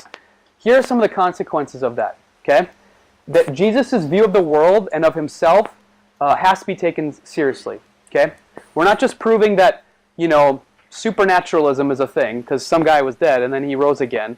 The person who it happened to is super important, because Jesus wasn't just any old guy. He wasn't just this guy who showed up, died, and then magically he rose again from the dead. And it was, he had been a carpenter, and then, he woke up and he's like, I was in the middle of building this table and I died and now I'm alive again. That's not who this guy was, right? He made these claims about himself that he was the Messiah. He was the king that had been promised to the nation of Israel, who was going to come and save that nation and the whole world and defeat her enemies and bring about God's salvation on the earth. That's who he believed himself to be. And going further, he actually believed that he was Yahweh himself, this God that the Israelites worshipped. Jesus actually thought that he was that God in person. Okay? He believed that he had to die in order to accomplish his mission as the Messiah. He believed as the most fundamental part of his vocation, he needed to die, and then he would be vindicated in his resurrection. These are all things that, historically, it's not too difficult to prove that Jesus of Nazareth believed about himself. So for him to believe all these things, and then for him to actually have died and get risen again, means, okay, that's not a random incident. He expected this to happen, and he apparently accomplished his mission, because that's what he was trying to do. Okay? So that's one consequence of the resurrection. The second one is that his belief in the Jewish scriptures and the story of Israel's God must be true. Because the reason that he had these views about himself was that this little guy, Jesus of Nazareth, believed that he was living in this story that had been told and prescribed by the Jewish scriptures. And he was living that out. And so all the stuff that he believed about himself that we just talked about was part of this larger story. So if Jesus really did die and rise from the dead, then the story that's presented in the Bible, specifically the Jewish, at least for our purposes, the Jewish scriptures, have to be taken seriously as well. Okay? Because that's what he thought he was doing when he died and then he rose again. Okay? And then finally, and this is where we get to the New Testament, those closest to Jesus and their interpretation about what his death and resurrection meant has to be examined, has to be taken seriously. The stuff that they wrote for us and the movement they started in the church has to be taken as seriously, because when they saw Jesus rise again, their response to that was to go preach to people that something had happened, and you're invited to be a part of it. And and we just look at historically the church, what's happened in the last 2,000 years, because this guy claimed to have died and risen again. That's a pretty significant thing to consider, right? So these are all things that if Jesus really died and rose again from the dead, this is all stuff that has to be, taken very seriously and considered. And you should push people on this stuff. You should really say, listen, this is not just a random thing that this guy died and rose again. There's something about what's going on with him, how he thought that his death and resurrection, why that mattered, that should matter to you, if it's as big a deal as he's saying. Okay? So I want to work through an argument with you, and I'm going to be primarily drawing from a couple of books by N.T. Wright. Surprised by Hope is one of them, and The Resurrection of the Son of God is another. Surprised by Hope is a more popular level book, and then The Resurrection of the Son of God is a 700-page book that is much more academic. So if you're going to check one out, I would recommend you start with Surprised by Hope at least. But they're both very good, okay? All right, so again, going in the line of kind of how we've been talking about apologetics, the first thing we got to do is we got to know how to respond to defeaters to the resurrection before we can go and make that case. So what's the big defeater for the resurrection? And the answer is, probably the biggest one here is we know that science says when you die, you don't come back to life. So out of hand, I'm going to dismiss the fact that this guy rose from the dead. Okay, maybe people back then were stupid enough to think that that could happen, so they'd be easily taken in. But I'm not so dumb. You know, I'm a pretty smart guy. I went to high school and college, and I know that dead people stay dead. Okay, so the answer to that is pretty simple. That's the point, right? That's the point. We know that that's a big deal. That's why we're making such a big deal out of the fact that this guy claimed to die and rise again from the dead. You know, and we, you know, if we really believe that stuff like resurrections happened all the time, why would we care that much if some Jewish guy in this, you know, backwater province of Rome around the time of 30 AD died and rose again from the dead? We wouldn't care about that, okay? Unless we agreed with people that if someone did actually die and rise from the dead, that would be a really big deal, okay? So now you can kind of sidestep and then say, like, let's get into some of the reasons why we think he actually did rise from the dead. Because the reason isn't just that I live in a magical world where things like that happen all the time. Maybe some, you know, people who aren't Christians might think that about you, okay? But like that's not the case, you guys. The disciples wouldn't have responded the way that they did if they actually thought that this was a normal occurrence, right? That's the point. So that's a pretty easy way to respond to that defeater. Okay, we see Paul in Acts 17. He goes to Mars Hill, and he starts talking about this to these Greek and Epicurean and Stoic philosophers, both of whom didn't think that dead people came back to life. Okay, and these were the two most popular philosophies of the day. So Paul's reasoning with them. He's telling them about the Messiah who had come and died and rose again from the dead. And when they heard about the resurrection of the dead, some of them sneered, but others said, "We want to hear you again on this subject." The fact that some of them sneered, again, is proof positive to the point that this is a pretty big deal. And they knew that back then too. Okay, people in the first century, we're going to talk about this in a little bit, they weren't stupid. They knew that this was the case, okay? All right, so we've kind of dealt with those that main defeater. We will get to, don't worry too, I'll get to some alternate hypotheses of what happened with the resurrection and talk about ways to deal with them in a sec. But let me make the argument first, okay? We're going to start with history. So just the historical stuff we know for sure, just using the science of history. And then I'll move into what the Gospels say in a little bit, okay? So when we talk about the history of what's going on around the Christ event, the three things that nobody disputes is that there was actually an empty tomb. Like seriously, even people who don't think Jesus rose from the dead actually think there was an empty tomb, okay? At least that much they think is true, okay? Almost everyone agrees that people who are Jesus' followers at least thought that he was appearing to them, okay? Even if they might say, well, it was probably just a vision, or they were hallucinating, or Jesus wasn't really dead, or something like that. They at least thought that a resurrected Jesus was visiting them, and they saw him. And it was more than one person. It was a lot of people that thought this was happening, okay? Those are historical certainties. And then the third point is, like I was talking about earlier, the rise of Christianity. If you look at the way that Christianity spread from being a ragtag band of probably no more than 100 or so people at the time that this happened, to within a couple centuries becoming the official religion of the Roman Empire, the greatest empire that the world had ever known, probably has ever known. You know, that's like, there's got to be something pretty powerful behind that it would grow that fast, especially in a world where there were so many different religions, right? For this to rise and to spread as fast as it did, that's a historical certainty, and that demands a good reason for why it happened.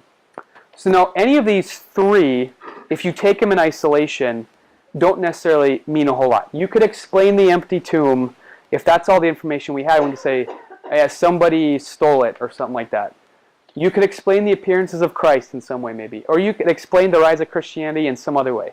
But when you take all three of these things as being historical certainties, it's a really compelling case to the fact that he actually did rise from the dead. Okay? You know, again, no one is really going to seriously debate these three things. They will have different ways to explain them, and we'll talk about some of those. But these three things are kind of rooted in historical fact. Okay? Let's look at some other historical reasons why we think this is true. So first of all, we know from the very start the idea of resurrection was at the heart of early Christianity. Okay, and I'm going to use 1 Corinthians 15 here. Okay, this is where Paul is talking about the reasons. Basically, he's making a bit of an apologetic to the Corinthians that Jesus rose from the dead. So he says, "For what I received, I passed on to you as of first importance, that Christ died for our sins according to the Scriptures, that he was buried, that he was raised on the third day according to the Scriptures, and that he appeared to Cephas, Peter, and then to the 12. After that, he appeared to more than 500 of the brothers and sisters at the same time, most of whom are still living, though some have fallen asleep. Then he appeared to James, then to all the apostles, and last of all, he appeared to me also as to one abnormally born." Okay, so 1 Corinthians, almost all scholars think that this book is written somewhere between 53 and 57 AD, which is roughly 20 years after Jesus' death and resurrection, okay? Which is around 33 AD. No one knows exactly for sure. So already historically, we have a very early date that the resurrection is a central point of Christian hope. Remember what Paul said, later on in this chapter, is that without the resurrection, you guys should just go do something else. You shouldn't be doing what you're doing, okay? At the very beginning, we know that they at least believed Jesus had risen from the dead. Because some people will say stuff like, well, later on, some people came up with the idea that Jesus rose from the dead, and they kind of imposed it in the texts, maybe, or they kind of made a bigger deal out of it than Actually, they should have, because some of the Gospels are actually written even after some of Paul's letters. Paul's letters are actually some of the earliest that we have, probably the earliest letters that we have that are written. The Gospels are written probably a little bit later on. Okay, but even in the earliest letters that we have, resurrection is at the very heart of what's going on. Okay, so Paul's writing this again 20-ish years after Jesus' death and resurrection. He mentions all these people that saw Jesus when he was walking around and believed that he was risen from the dead. Okay, if you wanted to dispute Paul's claim, you could probably go find these people and ask them, "Hey, Paul said that you saw Jesus and he was alive. Is that true?" You could ask them personally, and they could tell you yes or no. So very early on, we know that this is the case. And if Paul's lying, people could go dispute his claim. But nobody did, right? We have no historical evidence that anyone early in the church was saying, "Hey, Paul, I like all the stuff you're saying about Christianity, but I know people that lived in Jerusalem at that time. You're making this up." That didn't happen. Nothing curbed the rise of Christianity in that time. Okay? All right, a couple other historical points. Jewish tombs, especially ones of martyrs, were regularly venerated. Okay? There's no evidence that happened in Jesus' tomb. If he had really died and stayed in the tomb, then there would have been a lot of evidence that people were going and venerating this great martyr, this great Jewish wannabe Messiah. But that never happened. Okay? The early church's emphasis on the first day of the week would be really hard to explain if something significant didn't happen. Because what was the day that they celebrated the Sabbath up until the church started? Saturday, right? And how long had that been around? Since like the very beginning of Judaism, right? You don't just flip something that big of a tradition on a dime unless something significant happened on that Sunday. For them to say, now this is our holy day. Because what happened on this day is basically better than what we were celebrating on Saturdays. Okay, and then this is a big one. The disciples were hardly likely to go out and die if they didn't at least believe as an absolute certainty that Jesus had risen from the grave. Okay? If the disciples were like, "Hey, you guys, you want to make a quick buck? Let's tell people that Jesus rose from the dead, and let's go around and start some churches and tell them they have to tithe. You have to give us money for this." Okay? I'm pretty sure they would have given that up in the face of martyrdom. But almost all of the disciples, likely all of the disciples, were martyred for this belief. Okay? If they made it up, or at least didn't believe with absolute certainty that Jesus hadn't risen from the dead, they would have given up the game. They wouldn't have died for that. Okay? Or maybe one of the crazy ones would have, but not all of them. Okay? Yeah, you could maybe explain away one of them, but you can't explain away all of them. Right? That's just kind of ridiculous at a certain point. Can I put venerated me? They would have gone in like not worshipped at it, but they would have like It's like They- reverence. Yeah, they would have shown reverence to it. They would have gone and they would have maybe annually they would have gone and like hung out at the tomb of this great martyr Jesus that had died, which did happen to a lot of Jewish martyrs that would have died. Right? They would go. They knew where they were buried. Everybody knew it. They had all these traditions and ceremonies for what you would do with the body after it died, and this would become if you would have thought this guy was from God, it would have become a very special place, and you would have treated it as people would have taken pilgrimages there, all that kind of stuff. No evidence that happened, at least early on in the church. Okay. All right. A couple of other historical points. So one of the things that people point out is that all four of the gospel narratives don't always seem to line up. There are differences in the different gospel accounts. Like in one gospel it says that it happened on this day. In another gospel it said it happened on a different day. In one gospel, like this person was the first to see Jesus. In one gospel I think it's just Mary Magdalene. I think that's John. And then in the synoptics it's a couple of the women. Okay, so there's a few differences in between it. Okay, you might say, well, see, they're making it up. They're not getting their story straight. Actually, this is, you can say that that's evidence that it did happen. Okay, so like, if let's say that us four we're leaving tonight, and all four of us are walking on the street, and a car crash happens, and we're all kind of standing at different places. I'm on my phone texting Julie, so I'm not paying very close attention. And the cops come and ask us to tell us what happened at this car crash. We would all give a slightly different stories. Like the main parts of the story would be the same. Yeah, this guy crashed into this guy, and he looked like he ran a red light or whatever. But there would be a lot of other things that would be differences. And in a court setting, a lot of times they're tempted to look a little skeptically at everybody has the same story, and all the details are the same. Like there's no differences in any. It looks fake. It looks like you got together and colluded. Okay, it would have been pretty easy for the gospel writers to do that if they wanted to collude on this to say, all right, what's the official narrative for the story we're making up? They could have done that, but they didn't. They're just telling the story as they knew that it happened, or from the people that they interviewed that it happened. That's actually evidence.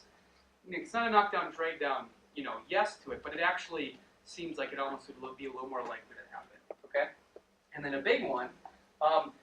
The thing that they started to say, that this guy died and rose again, they started calling him the Son of God. That was a title that was applied to somebody else at the time, Caesar, who didn't put up with people claiming that they were the emperor or they knew someone who was. That's why, they killed their brothers all the time, right? If you're a good emperor, you dispose of your brother because you're not going to let him come up and make the claim that he's the emperor. So if someone's going around saying, hey, we know who the true king is. He's this guy who died and he rose again. That would have been a little suicidal for them to do. And again, they were killed for that. We see places in Acts where they're saying there's another king, and it's not Caesar. And the title of Son of God would be kind of pointing to that. Okay. All right. So that's some really good historical reasons to believe that Jesus rose from the dead. Let's move into some strange features about the texts themselves. When we get into the Gospels now, and we're treating these right now as historical documents, okay? We're not treating them as the inspired Word of God, which we believe that they are, but they're also historical documents. So we're just treating them just as historical documents here, okay? There are three things, among others. I cut one out actually, but this is taken from N.T. Wright's book. But there are three things that don't really make great sense if Jesus didn't actually rise from the dead. They're super fishy. Okay? The first is the silence of the Bible and the stories. Okay, so when you read through the gospel narratives, if you get sometimes you see this very clearly, or sometimes if you get a good commentary, you'll allow this to be highlighted to you. The gospel writers weave in allusions and quotations and things that will resonate with you if you've read the Old Testament all the time. Okay? Matthew will say things like a bunch. He'll say things like, all this took place so that it might be fulfilled that was spoken by the prophets, right? He says this a bunch of times, and he'll quote the Old Testament. Or there are allusions, all sorts of allusions to it, to stuff in the Old Testament. Okay? They don't do anything like that around the resurrection. Okay? Even though we know later on down the road, they would say things like, Jesus was risen according to the Scriptures. They don't do it about the resurrection. Okay? Now we know that they want to frame their story, the gospel writers, Matthew, Mark, Luke, and John, want to frame their gospel story so that it looks like it's a fulfillment of the story that Jesus believes he's living out, like we were talking about earlier. But they don't do it at the resurrection, which is really weird.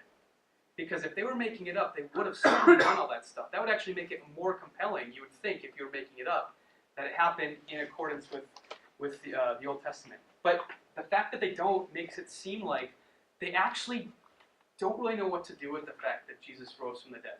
They weren't expecting it, and they didn't really know how to talk about it, other than just saying it happened.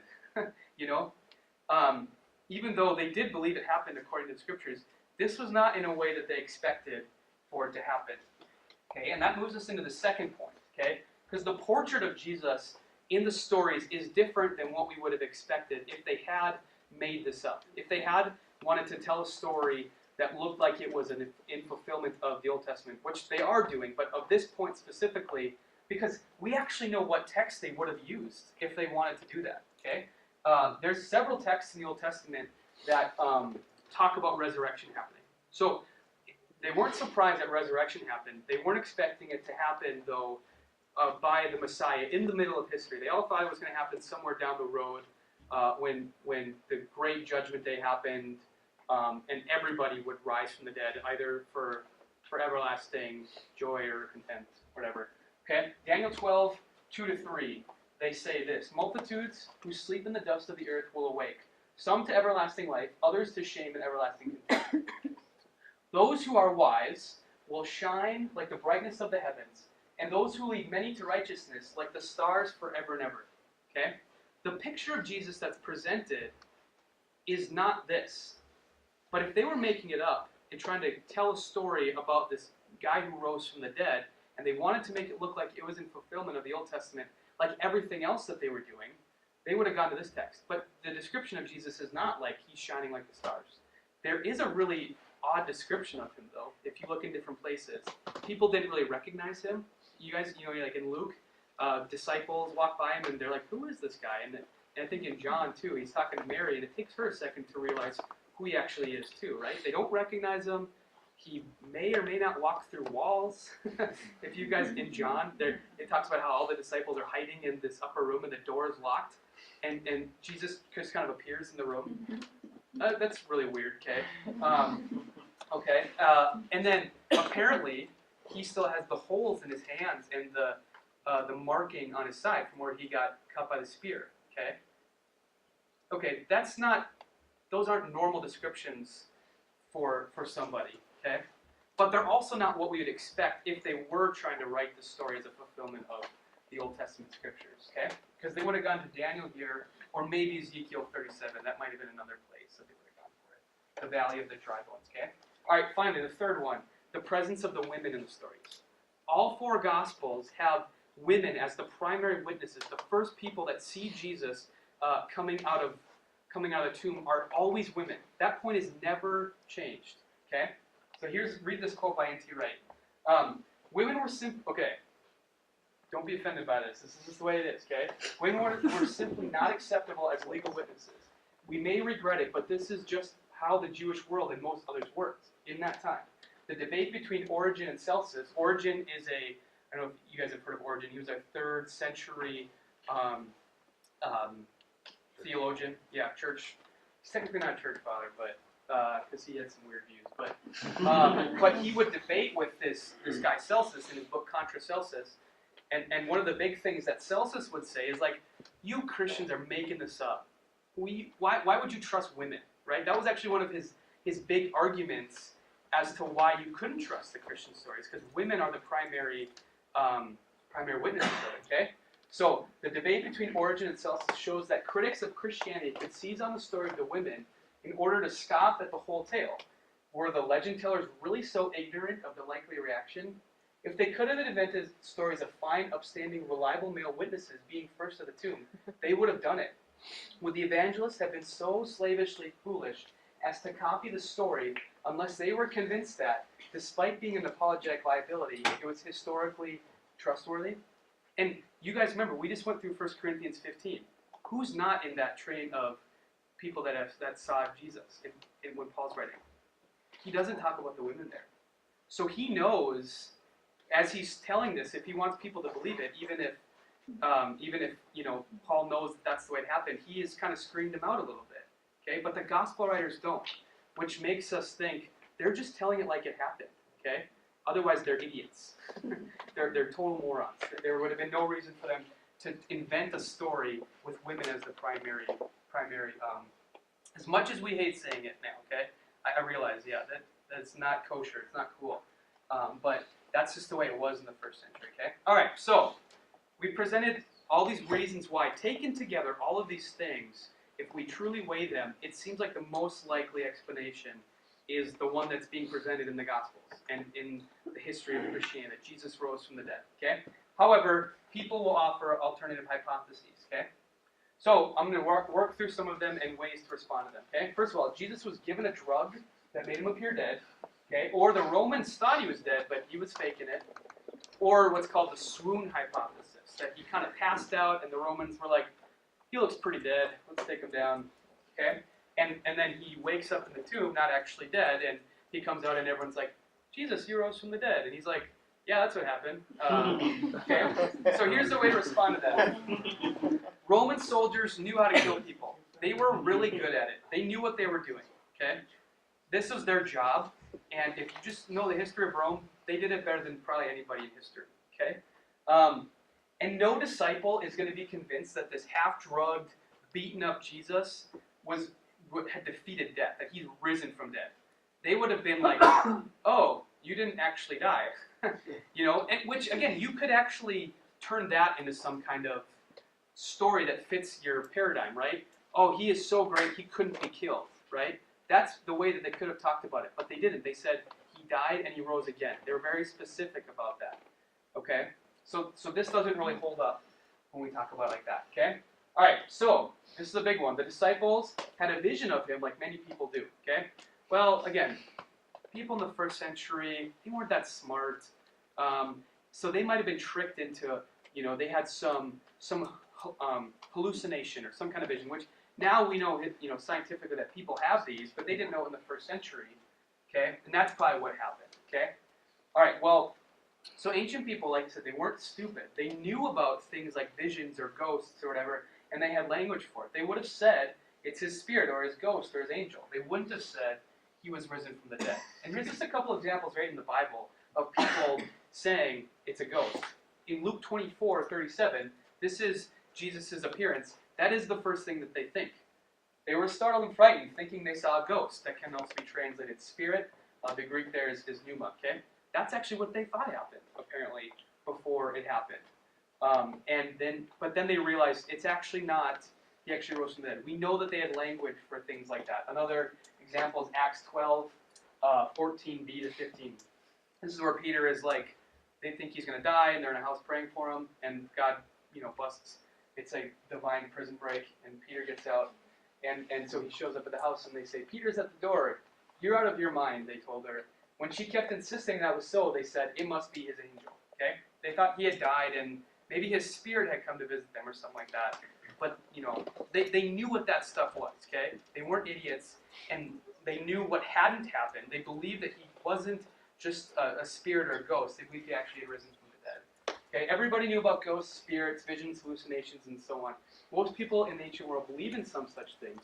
They were quite clear that that wasn't what they meant by resurrection. When the early Christians said that Jesus had risen from the dead, they knew they were saying something had happened to him that had happened to nobody else and that nobody had expected to happen. Next, fake news. Okay, accounts are biased. They're not true history. Someone was talking about this earlier. I don't remember who. Someone mentioned everyone has a bias when they write something. That doesn't mean it's not true. It just means they're maybe injecting their opinion to it. Okay, all history is written from a point of view. All journalism is written by someone with an agenda. If we rejected all history because it might be written by someone that's biased, we'd have to reject all of human history. Okay, literally.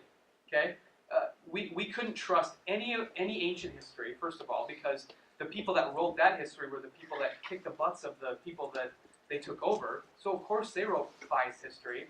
All journalism today is written from some point of view, no matter how hard they want to be written objectively.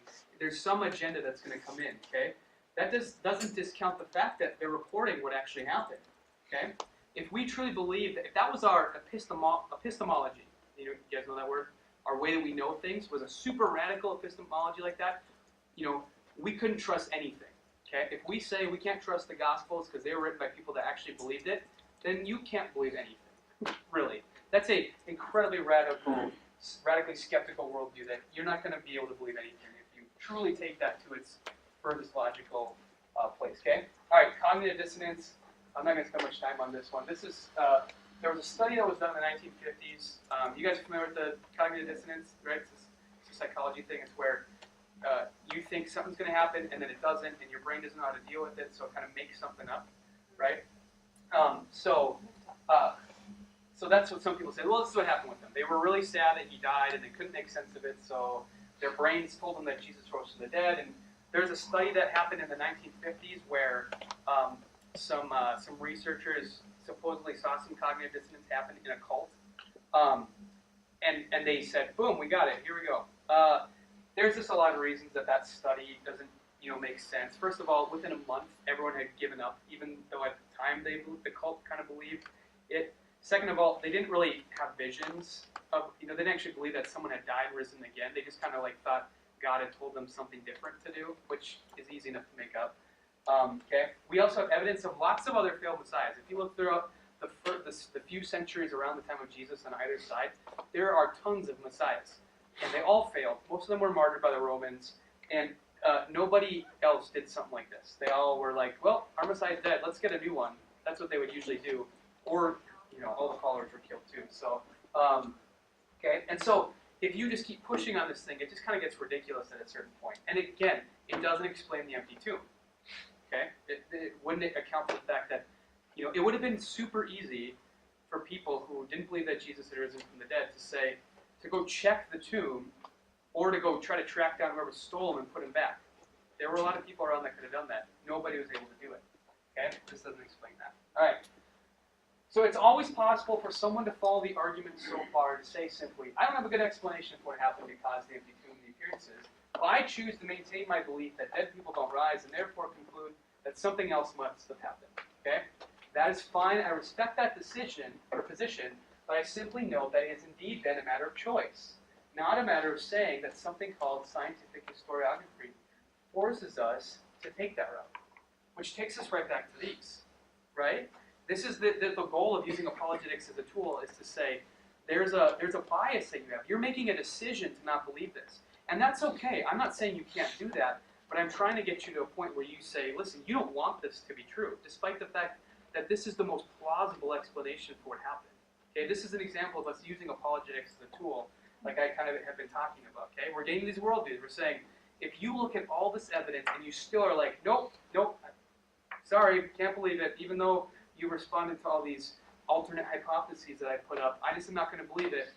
That's okay, but at that point we're having to say, listen, are you sure that you're totally rational here? Like, you seem kind of biased to me. You seem like you don't want this to be the case. Okay? All right, so what best does explain the death? Once we have everything here, N.T. Wright says, if something like Jesus dying and actually rising from the dead, appearing to people in a new resurrection why it happened, it would perfectly explain why Christianity began and why it took the shape it did. The proposal that Jesus was bodily raised from the dead possesses unrivaled power to explain the historical data at the heart of Christianity. Okay, this is what is the most plausible explanation for those three facts, particularly why the Christian church took the shape it did, why we're sitting in this room right now. The most logical explanation for why that happened is that Jesus actually died and rose from the dead. Nothing else explains it as well as just Occam's razor, right? The simplest explanation is probably true. Okay? You've noticed that I've had this picture kind of in the background of all my slides, it's by this paint by this guy named Caravaggio. He's painting in the 1600s, and it's called The Incredulity of St. Thomas, right? You guys are familiar with the story in the end of John where Thomas says, we have applied this kind of pejorative moniker to him and said, Doubting Thomas, right? Thomas, he was a doubter, and he's kind of like a lot of other people are today. Okay, this is a picture of him, sticking his finger into the side of Jesus, which we don't actually know that he actually did that. But Okay? We can be tempted to treat a lot of people we're doing apologetics with like Thomas, to look at him poorly and to say, that, that guy's just a doubter. We're not gonna really, try to get him to believe any of this stuff. We're gonna give up on him. Okay? The goal of apologetics is to get people to the place where Thomas gets to when he sees Jesus there, right? Because it's before he sees Jesus, before he actually encounters the crucified and risen Lord Jesus, that he doubts. And when he's presented with him, he makes this claim, right? Let's skip this slide. He makes this claim, and it's the fullest confession in the book of John. No one says anything through the whole book close to this confession of who Jesus is. He says, "My Lord and my God," upon seeing the crucified and risen Lord. Okay? Thomas is redeemed when he encounters the truly risen Jesus face to face. And I think if I'm going to leave, I'm about to wrap up here. That's the thing I want to leave you guys with.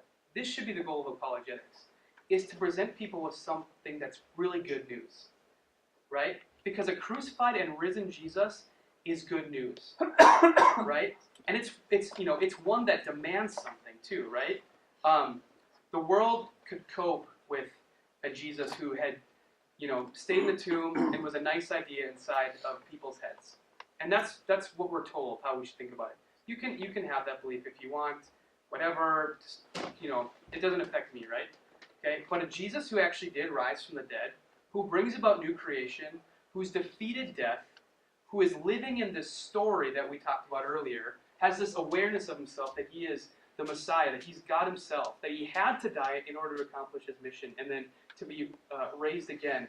That's something that can't be ignored, and is really, really good news. How often are we presenting people with that picture of what the gospel is? With the risen Jesus that causes them to not say, "I don't want anything to do with that." Instead saying, my Lord and my God, I want to worship this God. That's really good news. And the resurrection of Jesus is incredibly good news. It's the best news that there could possibly be, you guys. And our apologetic needs to be shaped by that and informed by that. And so if I could leave you guys with anything, if you only hear me saying one thing tonight, I want you to hear that. So, all right.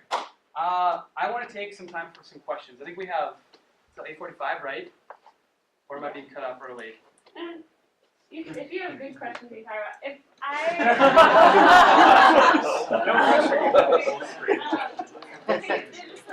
we have our survey that we do want you guys to fill out just the end of the year thoughts on off-road. We really take these seriously, and we really want your feedback as we continue on in this program. So I just want to make sure we have enough time to fill these out. If I pass these out while we do questions, would it be too distracting? You guys okay? Okay, so I'll pass them out and you guys can do that. The one thing I am going to draw your attention to is that question 10 on the back is asking, are you committing to doing offer again next year? As you guys know, this is a 1-year commitment so far, but we do have more years of curriculum. Can you show the slide quick? That's the curriculum lineup for next year, so you guys know and can be thinking about it. And the thing is we're opening up the application to everybody on June 1st, and we give you guys priority if you let us know before then. So if you want to do it again next year, whether your cohort is all doing it again or not, we can kind of switch things up or keep them the same depending on how many people want to do it. We need to know by June 1st because we've got a wait list or a list of people already who want to join that's very long. So I cannot guarantee you a spot if you don't let me know before June 1st. So you can let me know officially by signing on here if you're like, yep, I already know what my decision is, yes or no. Or if you're not sure, just make sure you email me before then. Clear? Because I really do want to give you guys priority, but I've got to open it up to everybody after that. So, okay, I'm going to pass these out and then you can keep Paul, do you have a There was that. I just want to make sure if we write it on there that it would be official. Yes, it's official if you write it on here. Sweet. But if you don't... And binding. Yeah. That's fine. Love it. I wouldn't want it to be official and not binding. Alright, so we're going to keep reading question and answer. If you guys don't want to take part in Q&A, maybe go back to the room and something. but yeah, Dan. Okay, my question was that first My name. There may be. Oh, at the end.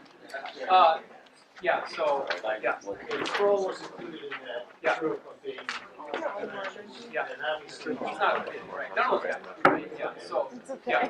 So my point there was yeah, my point there was to say, and none of those guys think that that's the way it works.